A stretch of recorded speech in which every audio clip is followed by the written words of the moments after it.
Everyone at Gate 36 was staring, but not for the right reasons. A black woman in a sharp blazer and jeans stood quietly at the counter, her bag resting beside her. It wasn't flashy, it wasn't designer, just a plain worn leather tote.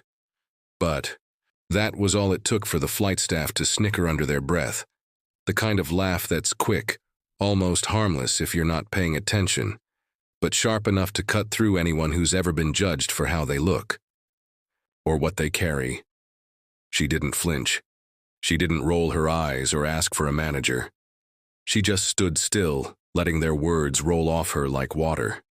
But behind her calm eyes was something deeper, something they couldn't see, something that would change everything in a matter of hours. Her name was Dr. Alicia Carter, though no one asked, no one cared. To the gate agents, she was just another passenger with a beat-up bag. But what they didn't know was that inside that bag was a signed document, one capable of freezing millions of dollars in corporate funding, cutting ties, and making headlines. It had been a long day already.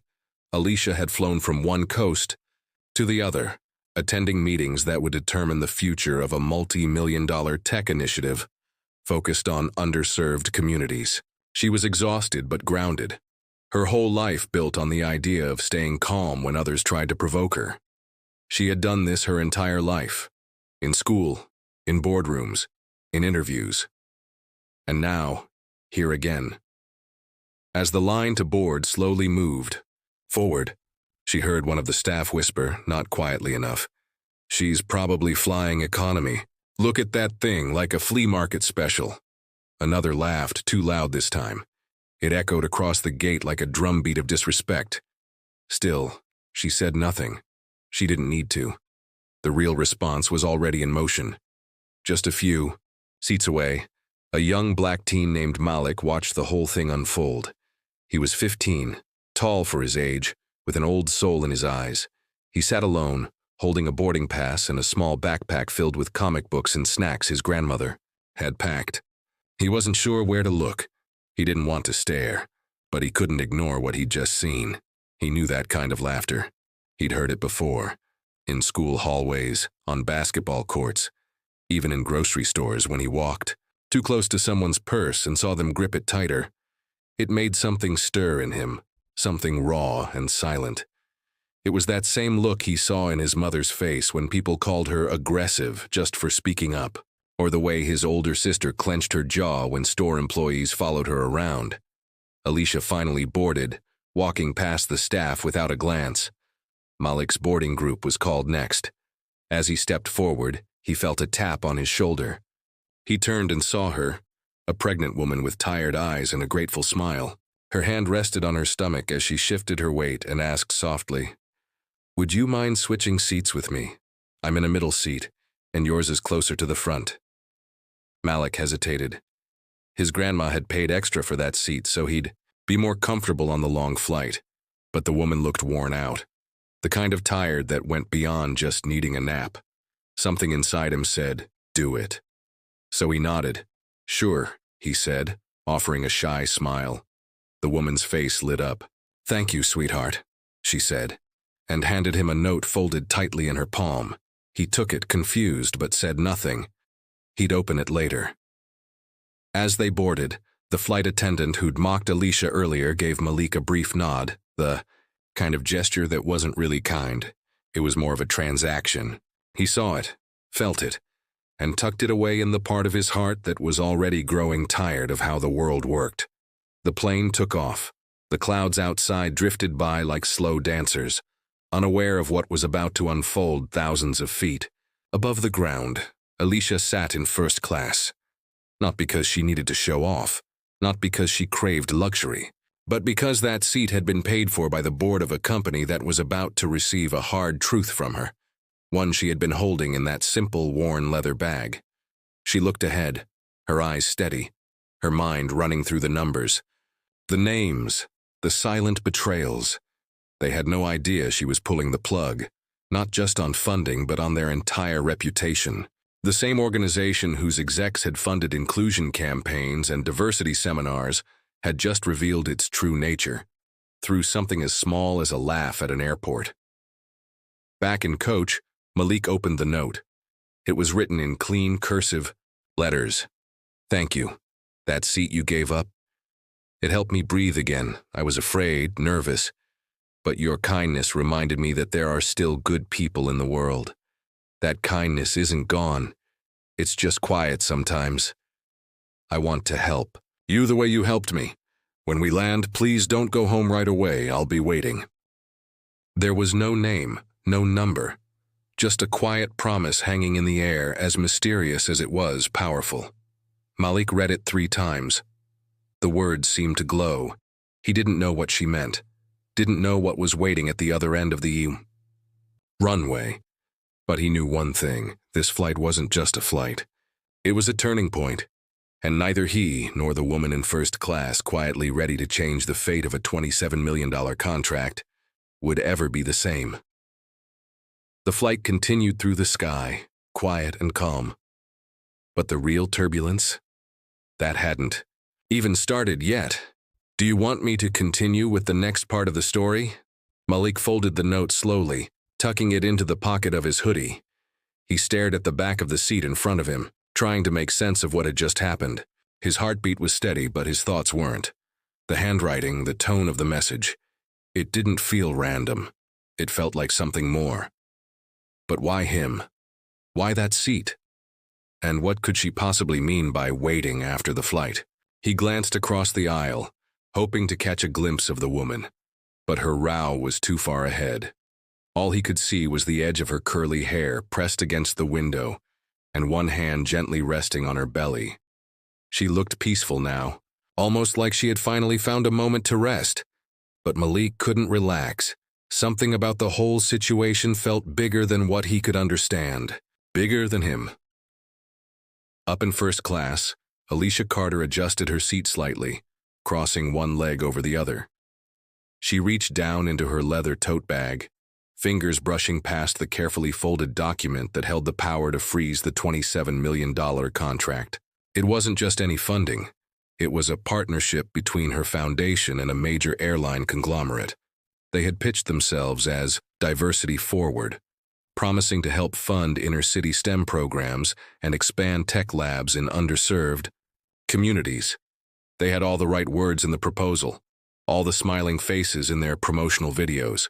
But here, at the gate where there were no boardrooms or press releases, their true nature had slipped through. She had given them every chance, even a private conversation the week before, where she voiced her concerns about how staff were being trained. The CEO had smiled too wide and said all the right things, but now she realized it had just been for show. What they didn't know was that Alicia had recorded that call. She had documentation, timestamps, emails, everything she needed to back her decision if anyone questioned her. But none of it mattered right now. What mattered was what she saw at Gate 36. That moment sealed it for her. She sighed, resting her head back. Her mind drifted to how long it had taken her to get here. From a kid in a small-town library, sneaking extra computer time after school, to a Stanford scholarship, to launching her first startup in a garage with 2 friends and a whole lot of coffee. Every time she walked into a room where decisions were made, she had to prove, again and again, that she belonged, that she wasn't just a symbol, that her ideas mattered. Now, people hung on her every word, not knowing the fire it took to keep climbing when people constantly tried to pull you down. She looked around the cabin. A man across the aisle was sipping wine, casually scrolling through stock updates. A woman a few rows back whispered about an influencer's scandal. No one knew what was really happening on this flight. That someone on board was about to pull the plug on a deal that would make headlines. Not because of a scandal, not because of a protest, but because a woman had finally had enough. Back in coach, Malik leaned against the window, watching the clouds. He thought about his grandma, who'd hugged him tightly at the airport and slipped $40 into his sock, whispering, "Just in case you get hungry and them airplane cookies ain't doing the job." She always looked out for him. She'd raised him since he was 6, after his mom passed and his dad went to find work out west and never came back. He'd been flying to see a cousin in Houston for the summer, someone his grandma thought might help him get his mind off some stuff. School had been rough lately. Not the grades, he was doing fine there. But the people. Teachers assuming he didn't do the work. Kids calling him names when the teacher wasn't listening. One even asked him once if he was on a scholarship just because he was black. He didn't tell his grandma about all of it. She worried enough, but now, sitting in this seat he didn't pick, with this strange note in his pocket, Malik felt like something had shifted. The world wasn't simple, it was layered, complicated, and maybe, just maybe, he was right in the middle of something he didn't fully understand yet. The intercom buzzed. The pilot's calm voice came through, announcing they'd be descending soon. Malik sat up straighter, palms sweating a little. His eyes drifted back toward first class. He couldn't see her, but he imagined the woman with the tote bag was still sitting there, calm, collected, holding something powerful. And the pregnant woman who gave him the note, what did she mean? What would happen when the plane landed? Was she going to meet him at the gate? Or was this just a kind gesture with no follow-up? He wanted to believe it was more. As the plane began its descent, Alicia pulled out her phone and opened her draft. Mail to the board. It was ready. Every sentence carefully written. No anger, just facts. She had even attached the photos of the gate staff taken discreetly from her phone, the ones who mocked her bag. And in bold letters at the bottom, effective immediately, the partnership is terminated. Funding will be redirected to alternative partners aligned with the Foundation's values. She hadn't pressed send yet. She would. But not until they landed. Outside, the city came into view through the window. Tall buildings catching the golden light, cars crawling along highways like veins. Somewhere down there, someone would soon read her message and feel the weight of what they'd lost. They'd scramble. They'd apologize, but it would be too late. The wheels touched the ground. A soft jolt. The engines roared in reverse. The flight was over, but the story wasn't. Malik waited as passengers slowly began collecting bags and stretching their legs. He stayed seated, watching, waiting. His heart picked up speed. Would she be there? What was supposed to happen now? Up front, Alicia closed her laptop, placed it back in the tote, and stood. Her heels clicked softly as she stepped into the aisle, calm and steady. She had one stop to make before leaving the airport, an unplanned one. And somewhere in the middle of the plane, Malik rose too, backpack slung over his shoulder, note still in his pocket. He moved slowly, scanning the crowd as people filed out, wondering if the mystery would be solved, or if the real story was just beginning. Neither of them knew it yet, but their paths were about to cross in the most unexpected way. And when they did, everything would change. Would you like me to continue the next part of the story? Malik stepped off the plane, his shoes hitting the carpeted jet bridge with a quiet thump. The airport buzzed with movement, passengers streaming past, flight attendants smiling with tired eyes, rolling suitcases clicking against the floor. He clutched the strap of his backpack, scanning faces as he moved, trying not to look too obvious. The pregnant woman who gave him the note was nowhere in sight. He slowed, just outside the gate, heart thudding. The message still pulsed in his pocket like it had a heartbeat of its own. "I'll be waiting," she had written. But where? How? He looked back at the stream of passengers, hoping to spot her curly hair or soft features. But the flow of people kept moving. No one looked at him twice. Behind him, Alicia exited the gate. She moved with quiet purpose, sunglasses on now, phone in hand. She had a meeting to cancel, one that had been scheduled for months with the airline's executive team. But she wouldn't be showing up. Instead, she would hit send on that email right after she made one last stop. Her steps slowed when she caught sight of a boy standing just outside the gate, turning in small circles like he was looking for something. Or someone. She almost kept walking, but something tugged at her. The way his shoulders slumped a little. The way he gripped his backpack. She recognized that kind of tension. It was the look of someone standing on the edge of something important, but not sure how to step forward. She stopped a few feet away, hesitated, then spoke. "You okay?" Malik turned. He didn't recognize her at first. Her sunglasses made her look older, more official. But when she pulled them down slightly, he saw the same calm eyes from the boarding gate. The woman with the plain tote who'd been laughed at. She looked at him the way teachers sometimes looked at him when they were trying to figure out what kind of kid he was. Not judging, just observing. "I think I was supposed to meet someone," he said, suddenly aware of how strange that sounded. "She gave me this note before the flight." Alicia tilted her head. "Someone on the plane?" He nodded and pulled out the folded paper. She didn't ask to read it, just waited. It said she'd be waiting after the flight. "I thought she'd be right here, but—" He trailed off. Alicia didn't answer right away. She glanced around. Nothing unusual, just travelers passing through. But something about the boy's words stuck with her. There was something off about this. Something deeper. She knew better than most that not everything was as it seemed. "You want to wait a little longer?" she asked gently. Malik nodded. "Yeah, just in case." A few feet away, hidden behind a tall airport pillar, a man in a gray polo watched them. He wasn't just another traveler. His name was Aaron Feldman, and he worked in corporate relations for the airline, the same one that had just been handed a disaster. A few minutes ago, he got a notification that the $27 million deal was officially terminated. He'd read the email 3 times before it sank in. Now he watched Dr. Alicia Carter standing next to a teenage boy outside the gate. She didn't look angry. She looked deliberate, like every second of her time was being measured for meaning. And the boy, he was just a kid. But Feldman's instincts told him this wasn't just about the funding anymore. Something bigger was forming, and he had orders to do damage control, fast. Alicia's phone buzzed. It was a call from someone she hadn't heard from in weeks.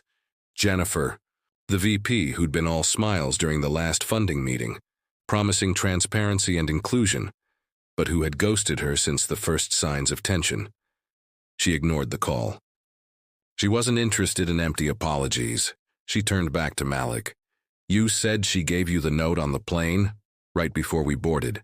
She said she was in a middle seat and mine was closer to the front. I gave it to her, and she gave me this." Alicia nodded slowly.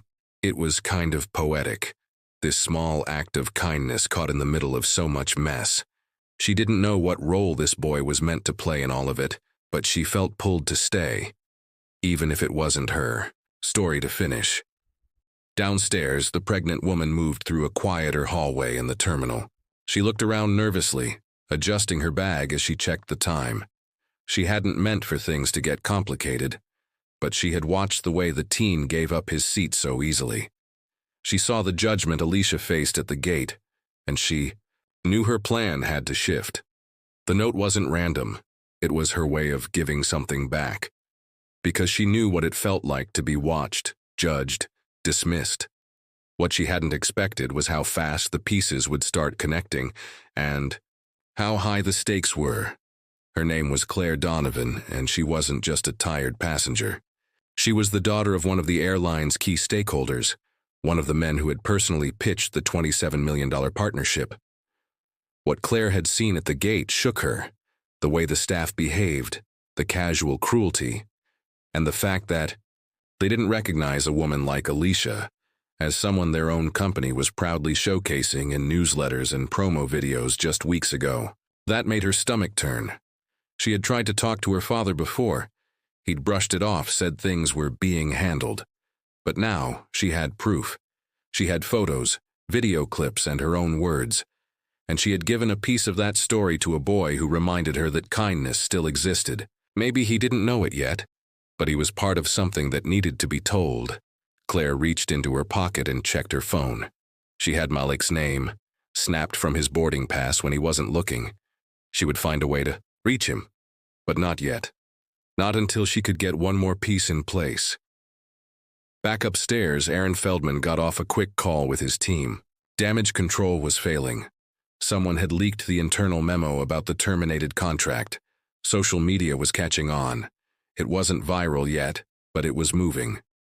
People were asking why one of the largest diversity deals in recent airline history had fallen apart. He spotted Alicia again.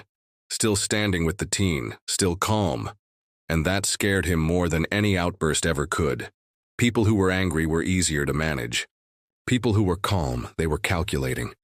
As he moved closer, Alicia felt her phone buzz again. This time it was a text. Unknown number. Just one line.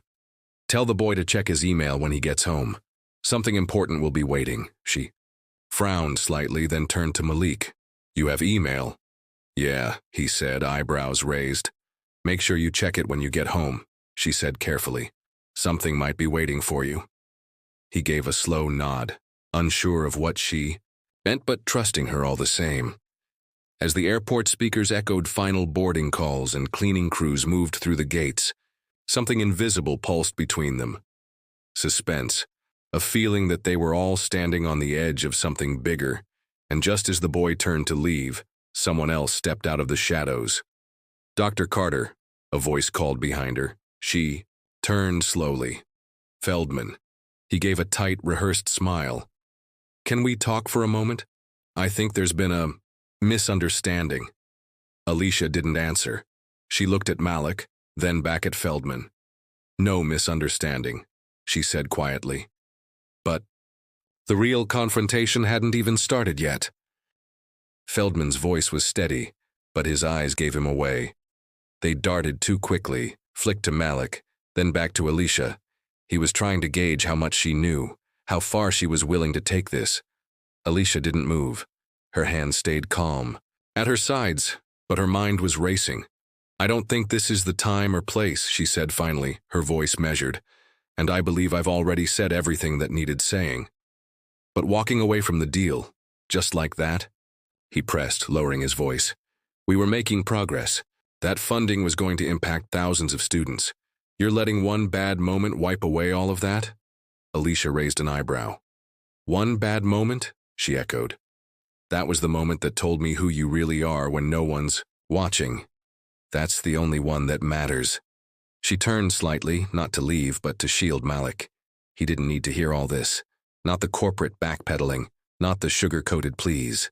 He had already seen enough on this flight to understand the way the world tried to hide its ugly side behind polished smiles. Feldman wasn't done. Listen, he said, his voice tight. Maybe you saw something and took it the wrong way. Let's sit down, talk it through. I'll have someone from PR join us. PR? Alicia cut in, now locking eyes with him. That's what you think this is about? Optics? A long silence stretched between them, filled with the sound of wheels rolling past and the quiet hum of airport announcements. Then Alicia stepped closer. Her words were soft, but sharper than any outburst. Let me be very clear, Mr. Feldman. The deal isn't paused. It's dead. Because your company doesn't get to profit off the faces of black and brown kids while laughing at a black woman's bag at the boarding gate. You can't play both sides anymore. Feldman's smile faltered. For a moment, he looked like he wanted to push harder, but he didn't. He nodded tightly, muttered something that sounded like understood, and stepped back into the crowd, disappearing like he'd never been there. Malik let out a breath he hadn't realized he was holding. Who was that? He asked quietly. Someone who just got a lesson in accountability, Alicia said. They walked together in silence, passing shops and restaurants as the airport crowd thickened. Malik's thoughts swirled. There was still so much he didn't understand, but he was starting to sense how everything connected. His seat, the note, the woman in first class, the man in the polo, even the airline itself. It was like different pieces of a puzzle, slowly coming together. As they reached the baggage claim area, Alicia's phone buzzed again. This time it was a message from a private number, with an attachment. She hesitated, then opened it. A short video loaded, a recording from the gate area. The footage was blurry but clear enough to see what mattered. One staff member making a face behind her back, another nudging a coworker, pointing at her tote, laughing. Then a clip of Malik stepping aside and offering his seat to the pregnant woman. Gentle, polite, not asking for anything in return. Alicia's jaw tightened. Whoever had sent the video, they wanted her to have the truth, and it confirmed everything she already felt. Behind them, a quiet shuffle of footsteps caught their attention. Malik turned first and saw her. Claire, the pregnant woman. She looked tired but relieved, her eyes locking onto his. She stepped forward slowly, one hand resting lightly on her belly. "I didn't mean to disappear after the flight," she said, softly. "I had to be careful, but I'm glad you waited." Malik blinked, unsure what to say. "You're the one who wrote the note." Claire nodded. "You didn't have to give me your seat. But you did. You reminded me that kindness still exists, even when everything around us feels upside down. I wanted you to know that wasn't just a thank you. It was a beginning." Alicia watched the exchange with quiet interest. She had no idea who this woman was, but the way she looked at Malik wasn't casual. It was the look of someone who had a plan, someone with information. Claire stepped closer, lowering her voice. "I'm not just a passenger. My father is one of the men behind the airline's board. I've tried to talk to him before. He always told me I didn't understand the business side. But I've seen it from both sides now. What they say behind doors and what they do in public." Malik stared at her, trying to process everything. "You've been watching?" he asked. "I've been documenting," Claire replied. "And I needed someone outside all of this to hold the first thread, someone no one would see coming." She pulled a small envelope from her coat pocket and handed it to him. "Open this when you're ready, and check your email too. You've been added to something important. It's all connected now." He took the envelope, feeling the weight of it in his palm. It wasn't heavy, but it felt like the kind of thing that could change everything. Alicia gave Claire a careful glance. "You're putting a lot on him." "I know," Claire said, "but I've seen what happens when people like him are underestimated. Before anyone could say more." Voices erupted from across the terminal. Phones buzzed, screens lit up. News alerts were spreading. Someone had leaked internal footage from the airline. Clips of gate staff mocking passengers. A breakdown of the canceled funding. Headlines were popping up. $27 million deal terminated over discrimination claims. Teen seat swap sparks industry shakeup. Alicia glanced at her phone, then at Claire. "Was that you?" Claire gave a small smile. "Let's just say I gave the right people the right information." The airport around them buzzed louder now, people stopping to stare at their phones, whispering. Reporters were already tagging names. Rumors were flying. A story was building. But this wasn't the climax. It was the storm before the impact. Malik stood there, envelope in hand, knowing his world was about to change, and whatever was coming next, it would be impossible to ignore. Malik's fingers tightened around the UR envelope. Around him, the terminal buzzed with new energy. Phones kept pinging, flight crews murmured in tight groups, and an announcement over the loudspeaker barely registered, because every eye was now glued to a screen. But Malik wasn't watching the news. He was staring at Claire. She had just turned everything upside down with a quiet confession, one that still hadn't fully sunk in.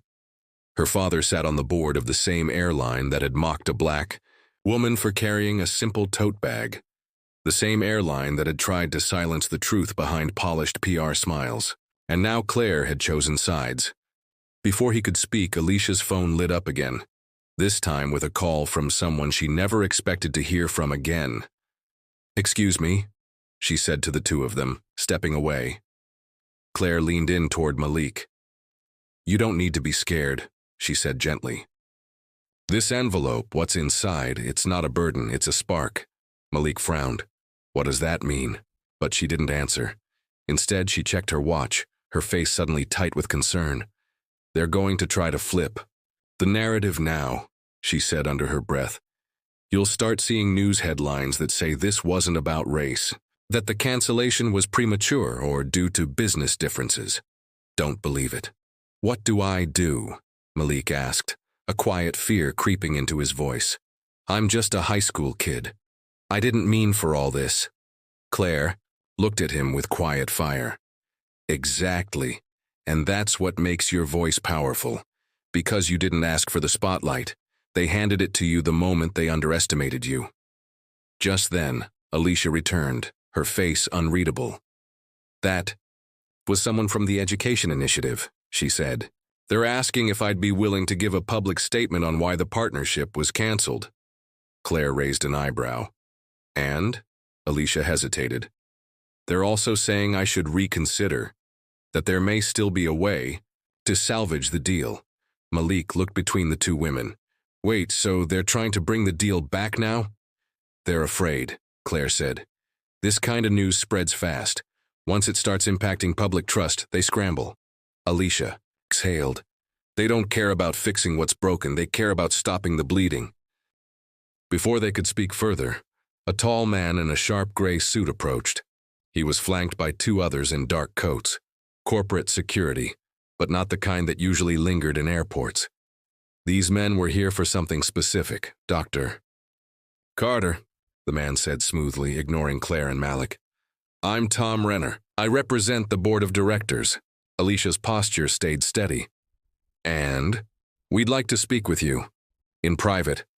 No, thank you. He didn't miss a beat. This is about more than one incident. We believe there may have been a breach in confidentiality. Someone's been leaking internal documents. Claire tensed. Tom Renner glanced at her. Ms. Donovan, I assume you're aware this affects your father's standing as well. Claire held his gaze. Maybe. It's time it did. Renner shifted back to Alicia. You're being used, Dr. Carter. This entire thing, this narrative, it's being twisted by people who want to take down the company. No, Alicia said quietly. It's being revealed by people who are tired of being erased. Renner took a step closer. You can still walk away from this. We're prepared to offer a public apology. Donations to your school, control over future campaigns. Let's not turn this into something uglier than it needs to be. Malik looked up sharply. That was it, the moment he saw it clearly.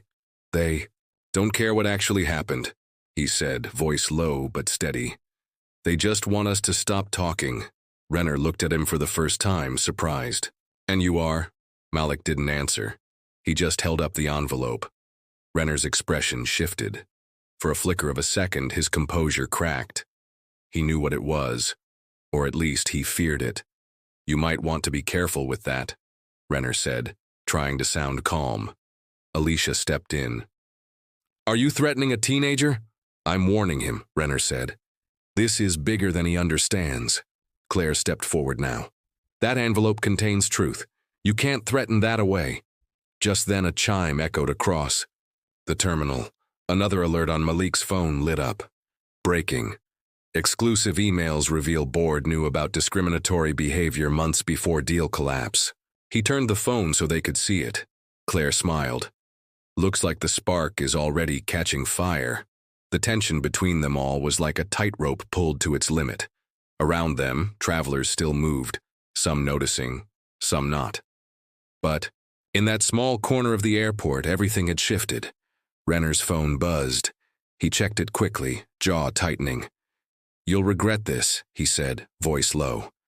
When the dust settles, no one remembers the noise, only the outcome.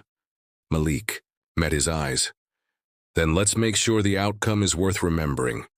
Renner turned on his heel and walked away, the security team falling in behind him. Claire turned to Alicia and Malik. This is going to get messier before it gets better, but I'm staying in it. Alicia nodded. Me too.